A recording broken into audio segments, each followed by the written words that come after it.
बेकार नहीं बुझेला मर।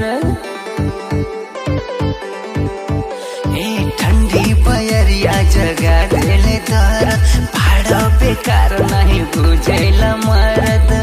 दिनों राती संगे संगे रहल कर, धीरे धीरे बहल कर, धीरे धीरे बहल कर।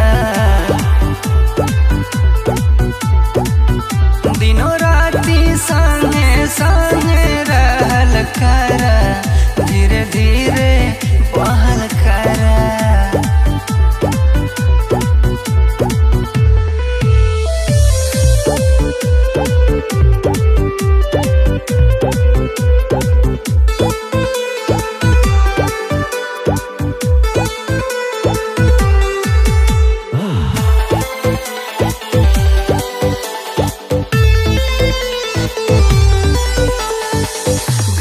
गर्मी के गरम महीना लागत रहे गरमिया, एक बेरी पास नैला बुझल नहीं मरमिया।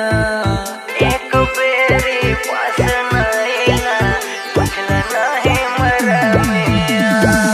गैल गर्मी के गरम महीना लागत रहे गरमिया, एक बेरी पास नैला बुझल नहीं मरमिया। देखा बहेला राजा जी ठंडी बयार, देह टूटेला बिगड़ेला मनवा। सुन साथी सुख दुख संगे सहल कर, धीरे धीरे बहल कर, धीरे धीरे बहल कर। दिनों राती संगे संगे रहल कर, धीरे धीरे बहल कर।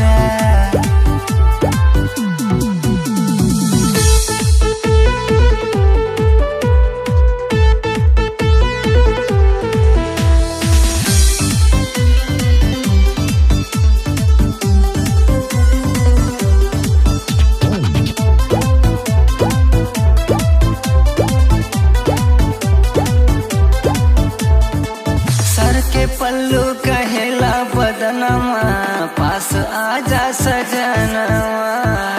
देखा कुछ हवे न बस में, लाखों के खजनवा।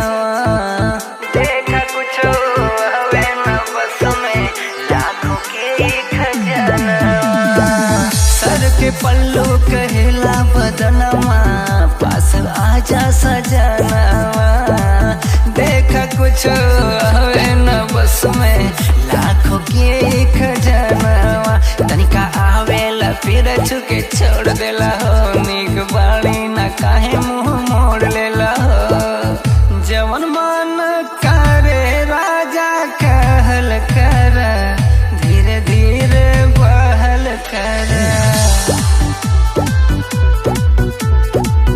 धीरे धीरे बहल कर। दिनों राती संगे संगे रहल कर, धीरे धीरे बहल